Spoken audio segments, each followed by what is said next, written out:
Cześć, witajcie drodzy widzowie. Dzisiaj zabieram Was do miejscowości Ruda Śląska na kolejną farmę dyniową. Farma ta będzie funkcjonować do końca października, więc macie jeszcze 2 tygodnie, jeśli byście chcieli się wybrać, a czynna jest codziennie od godziny 10 do 18. Tradycyjnie kilka słów na temat biletów. W tygodniu od poniedziałku do piątku bilet ulgowy zakupicie w cenie 25 zł, normalny po 30, natomiast w weekendy cena wzrasta o 10 zł, czyli ulgowy będzie kosztował 35 zł, a normalny 40. Ja byłem w tygodniu, więc załapałem się na tą tańszą wersję. Ceny biletów omówione, a więc bez zbędnego przedłużania zapraszam Was do odcinka.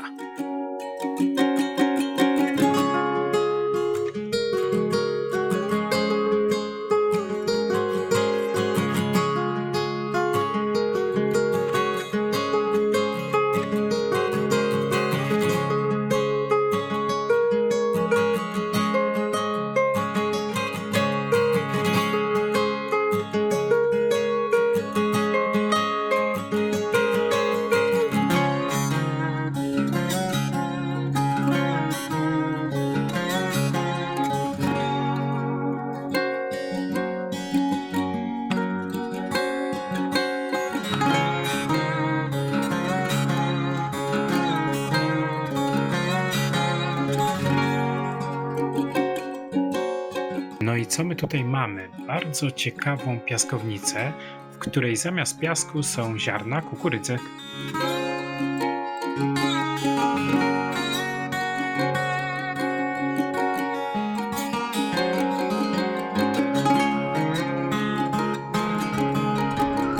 A kto bardziej odważny, może spróbować dojechać takiego oto byka.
Na terenie farmy dyniowej są również zwierzątka. Oto one.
I to by było na tyle, jeśli chodzi o ten filmik. Dajcie znać w komentarzach, czy byliście, czy może dopiero się wybieracie. Zachęcam Was również do pozostawienia śladu po sobie w postaci łapki w górę i subskrypcji. Fajnie, że zostaliście do końca. Dzięki za obejrzenie i do usłyszenia w kolejnym filmiku. Trzymajcie się, hej!